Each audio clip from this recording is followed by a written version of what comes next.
שלום, שמי מוניקה, והיום אנחנו בשיעור פוטושופ מספר 8. מכיוון שזה אמצע הקורס, היום אנחנו נעשה שיעור שמסכם את כל מה שלמדנו עד עכשיו. לשם כך אפתח תמונה שנקראת איש בשדה, היא תמונה צבעונית של איש כותב פרחים. אפתח את חלון השכבות Window Layers, הקיצור שלו זה F7, ואפתח שכבה חדשה, או במשולש הקטן, כאן אני יכולה, New Layer, או בחלק התחתון, ואקרא לשכבה כובע. אחזור לשכבה הראשונה שנקראת Background, ודרך כלי שלמדנו שנקרא Quick Selection Tool, בעצם אבחר אזור בחירה שכולל רק את הכובע. ברגע שבחרתי רק את הכובע, אני יכולה לחזור לשכבה הריקה שלי, שאני רואה שהיא משבצות, לקחת צבע, אני אבחר לי למשל צבע תכלת, ועם הדלי אמלא את האזור שבחרתי. שימו לב, בעצם יש לנו שתי שכבות, שכבה אחת נמצאת מעל, אחת מעל השנייה, ומיליתי אותה בצבע. דבר נוסף שאני אעשה בחלון השכבות, אלחץ על opacity, ובמשולש הקטן אוריד קצת מהשקיפות של השכבה, כדי שאני אוכל לראות את הטקסטורה הקיימת מתחת. במידה ואני לא מדויקת, אני אוכל לבוא ולהסתכל בצורה כזאת. אתם רואים שכאן לא בחרתי טוב, אלך עם המכחול, אבחר לי מכחול רגיל ורך ובגודל מתאים, בסייז אשנה אותו, ואוכל למלא את מה שרציתי. במידה ותרצו לשנות את הצבע, זה אפשרי. כל פעם שתלחצו על צבע אחר ותמלאו אותו. אז יש לנו בעצם שכבה נוספת שנוצרה על הכובע עצמו. נחזור רגע לשכבת המקור. אני לרגע אחד אסגור רגע את הכובע כדי שנוכל לראות את שכבת המקור ולטפל בה. שימו לב, השכבה הפעילה היא תמיד כחולה. אני אלך לכלי שנקרא ספונג', שדרך הספונג' אני יכולה להוריד את הצבעים. אני אבחר בסרגל האפשרויות במוד דיסטורט, אורד צבע, במצב של 100% ומברשת מאוד רחבה וגדולה כדי שאוכל לטפל בכל התמונה בבת אחת. אוקיי, הנה אני אבחר לי מברשת נגיד של 800, ואתחיל לעבור על התמונה, על השכבה הראשונה של ה-Background, ואני אתחיל להוריד ממנה את כל הצבע. את כל הצבע, בצורה כזאת שאני אוכל לטפל בתמונה ולהוריד בה את כל הצבע. אם אתם רוצים להגדיל את המברשת, הקיצור הוא בפתיחת סוגריים וסגירת סוגריים. ברגע שהתמונה היא ללא צבע בכלל, אנחנו יכולים לראות שגם אם אנחנו נוסיף את השכבה מעל, עדיין נשאר הטקסטורה ונוכל לעבוד בה בצורה כזאת מיוחדת. הכלי הנוסף שלמדנו אותו זה כלי שנקרא מברשת היסטורי. כלומר, המברשת שמחזירה לנו את המצב המקורי של התמונה. אלחץ עליה,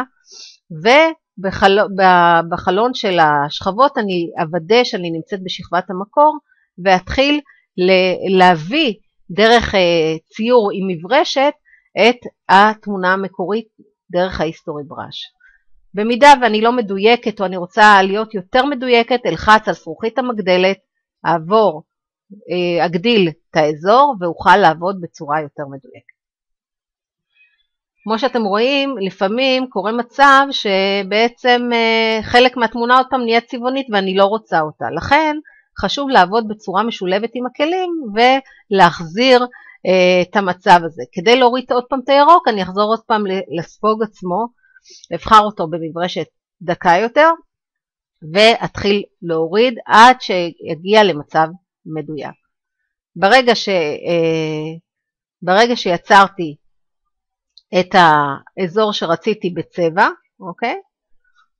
אלחץ על פיט סקרין, ואני יכולה לראות שכמעט התמונה מוכנה. אני חוזרת להיסטורי בראש, פה אני אצבע גם כן, אפשר גם את המכנסיים. מכיוון שזה תרגיל, אתם תחליטו לבד איזה אזורים אתם רוצים לדגום ולבצע. עכשיו, אם עוד פעם אתם מגיעים למצב שאתם רוצים להוריד את הירוק, את הגוון, להגיע לאפור, עוד פעם ללחוץ על דיסטורט ולהוריד את הצבע. השלב הבא שאנחנו נעשה זה נוסיף שכבה נוספת, וכרגע נבחר את צבע אדום, למשל, ואני אוסיף פרחים מצוירים מתוך צורות מוכנות. בשביל זה אני לוחצת על כלי שנקרא Custom Shape Tool. בחלון האפשרויות אבחר לי פרח, אוקיי? אני אבחר את הפרח למשל הזה. ובשכבה חדשה שנתתי לה את השם פרחים, אוכל עכשיו לצייר פרחים ולשים אותם מסביב הדמות אותה אני רוצה לצייר. שכבה נוספת אני אצור עכשיו ונקרא לה עשבים. בשביל זה אני אקח עכשיו צבע למשל ירוק, ונלך לכלי דרך המברשת שמאפשר לי לצייר עשבים. אני אחפש, הנה יש לי פה איזה כלי נחמד שנראה כמו עשבים, עם מברשת גדולה מאוד, ממש גדולה, אקח ואצור עשבים. אם זה גדול מדי, למדנו את נקודת undo, וללכת צעד אחד אחורה, ואני יכולה לבחור מברשת טיפה יותר קטנה, לבדוק מה אני מייצרת לעצמי, הנה המברשת הזאת נראית לי, ואני מייצרת לעצמי דשא. שימו לב, זאת השכבה השלישית, ושימוש הוא במברשת שיוצרת גם טקסטורה, גם צורה של צבעים. ואחרון חביב, אנחנו ניצור מסגרת, שבשבילה נבחר את הצבע הלבן, אלחץ בצבעים, איפה שהשחור בתיבת הכלים, אבחר את הצבע הלבן, אקרא לשכבה מסגרת,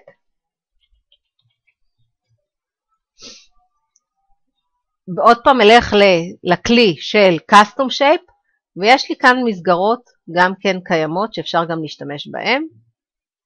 אבחר את המסגרת הקטנה פה, ואלחץ על המסך ואצור לי מסגרת. הכלי האחרון שאותו למדנו זה חיתוך, כלי קרופ, אלחץ עליו כדי לחתוך את התמונה בהתאם למה שרציתי, ואלחץ Enter. מה שנותר לי עכשיו זה לשמור את התמונה, File, Save As, ולתת לה שם.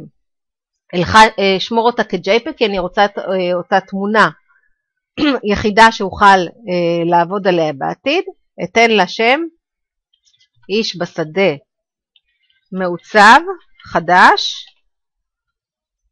אלחץ OK כדי לשמור על איכות התמונה ב-JPEG, ואשמור אותה.